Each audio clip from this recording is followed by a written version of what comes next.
صلی اللہ علی محمد صلی اللہ علیہ وسلم۔ السلام علیکم ورحمۃ اللہ وبرکاتہ۔ الحمدللہ حمدا کثیرا طیبا مبارکا فیہ، اما بعد۔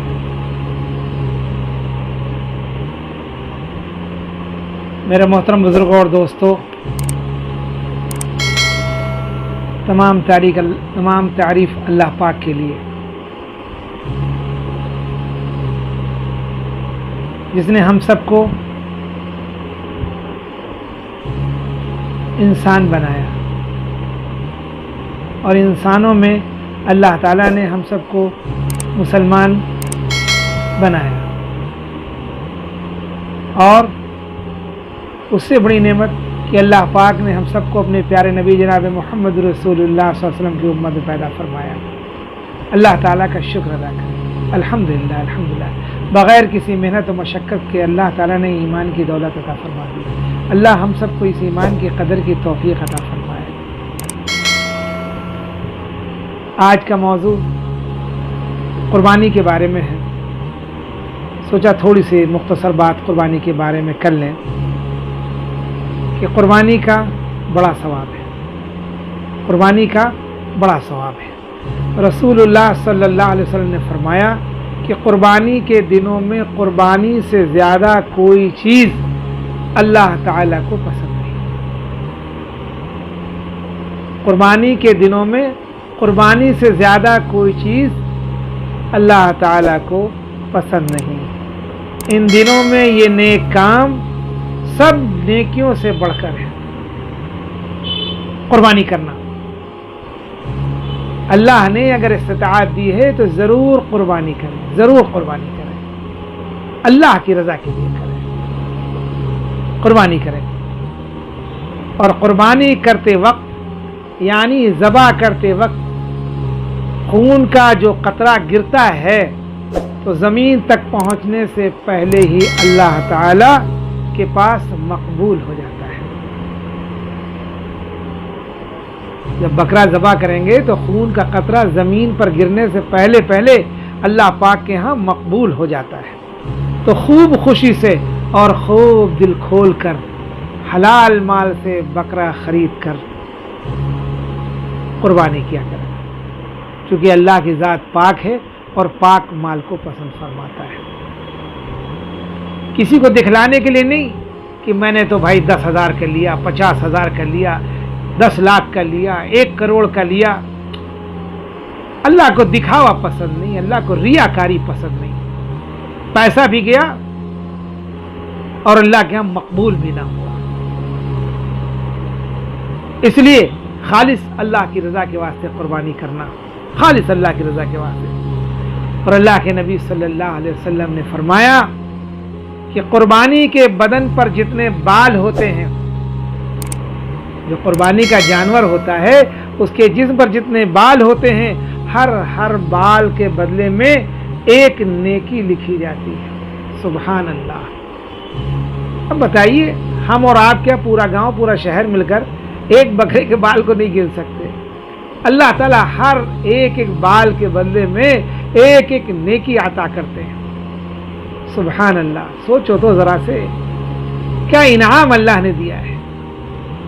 اس لیے شروع میں ہی بچے کو خرید لو، اس کی پرورش کرو، اس کو پالو، اس سے پیار کرو، محبت کرو، اور پھر قربانی کے دن اس کی قربانی کرو۔ اس سے بڑھ کر کیا ثواب ہوگا کہ ہر بال کے بدلے میں ایک نیکی اللہ عطا کرے۔ ایک قربانی کرنے سے ہزاروں لاکھوں نیکیاں مل جاتی ہیں، کروڑوں نیکیاں مل جاتی ہیں۔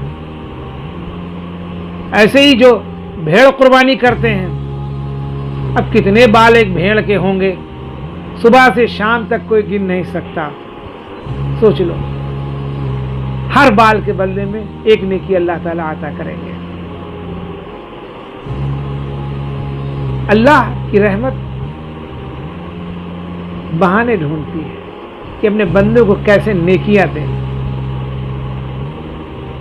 میرے محترم بزرگ اور دوستو، تو ہم سب ضرور قربانی کریں، انشاءاللہ تعالی ضرور قربانی کریں، ہاں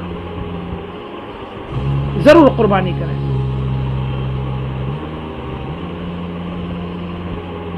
سال میں ایک ہی مرتبہ تو وقت آتا ہے، اس کو بھی ہم ضائع کر دیں؟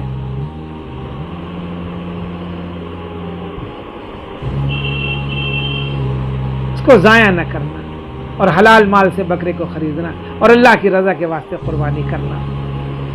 جب قربانی کا جانور قبلے رخ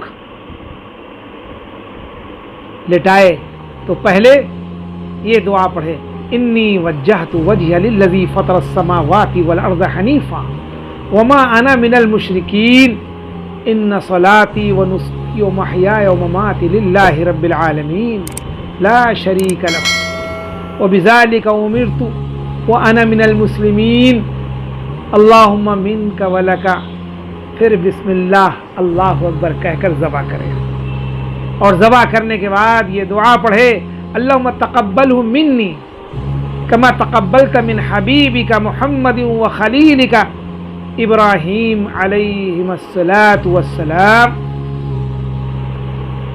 یہ پڑھے۔ اور سن لو، جس پر صدقہ فطر واجب ہے اس پر بقرہ عید کے دنوں میں قربانی کرنا بھی واجب ہے، اور اگر اتنا مال نہ ہو کہ جتنے ہونے سے صدقہ فطر واجب ہوتا ہے تو اس پر قربانی واجب نہیں، یہ مسئلہ بھی یاد کر لو۔ لیکن اگر پھر بھی اللہ نے دیا کر دے میں تو ثواب بہت ہے، ثواب پائے گا۔ اور دوسری چیز، مسافر پر قربانی واجب نہیں، مسافر پر قربانی واجب نہیں۔ بقرعید کی 10ویں تاریخ سے لے کر 12ویں تاریخ کی شام تک قربانی کرنے کا وقت ہے، 10ویں تاریخ سے لے کر 10، 11، 12 کی شام تک، جس دن قربانی کر رہے، یہ 3 دن ہیں، 10، 11، 12 کی شام تک۔ لیکن قربانی کرنے کا سب سے بہترین دن بقرہ عید کا دن ہے، پھر 11ویں تاریخ، پھر 12ویں تاریخ، پہلے دن افضل ہے۔ اور بقرہ عید کی نماز ہونے سے پہلے قربانی کرنا درست نہیں، جب لوگ نماز پڑھ چکے تب کریں۔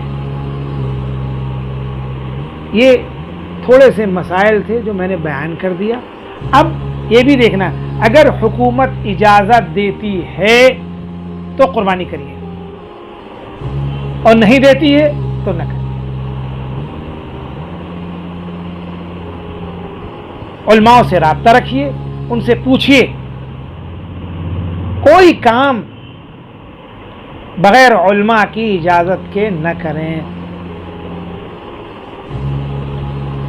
اور اپنے بچے کو عالم بنائیں تاکہ کسی سے پوچھنا بھی نہ پڑے اور گھر میں ہی دین کا مسئلہ معلوم ہو جائے۔ شوق پیدا کریں، اپنے بچوں کو دیندار بنائیں، عالم بنائیں، حافظ قرآن بنائیں۔ ہر گھر میں ایک حافظ قرآن، ایک عالم دین ہونا چاہیے۔ اللہ تعالیٰ اس بات کی سمجھ دے، اور ہمیں اپنے بچے کو قرآن پاک کا حافظ اور عالم بنانے کی توفیق عطا فرمائے۔ اور دینی اداروں کی قدر کریے، علماء کی قدر کریے، مسجد کا احترام کریے۔ جو علماء کی قدر کرے گا انشاءاللہ اس کی نسل میں ضرور علماء پیدا ہوں گے، انشاءاللہ۔ اس لیے ضرور علماء کی قدر کریں، میں یہ درخواست کرتا ہوں۔ اس کے سینے میں نبوت کا علم ہے، اللہ کے احکام ہیں، اس کے علم کی قدر کی جائے۔ یہ نہیں کہ جو ہے ہمارے گاؤں میں کوئی عالم دین آ گیا اور مسجد میں نماز پڑھاتا ہے یا بچوں کو پڑھاتا ہے تو ہم اس کی کوئی قدر ہی نہ کریں۔ نہیں، قدر کریں۔ علماء انبیاء کے وارث ہیں، ضرور قدر کریں، اس کے ناشتے کا، کھانے کا، پینے کا ضرور خیال رکھیں۔ اور اس سے دین کی باتیں ضرور پوچھیں تاکہ وہ تیاری کرتا رہے بتانے کے لیے. مسائل کو ضرور پوچھیں, اپنے گھروں میں نہ بلائیں بلکہ مسجد میں جا کر اس سے مسئلے کو پوچھیں. ہاں, پردے کا خیال رکھیں, محرم اور غیر محرم کا خیال رکھیں. اللہ تعالی ہم سب کو جو کچھ بھی کہا اس پہ عمل کرنے کی توفیق عطا فرمائے. وآخر دعوانا الحمدللہ رب العالمین. السلام علیکم ورحمۃ اللہ وبرکاتہ.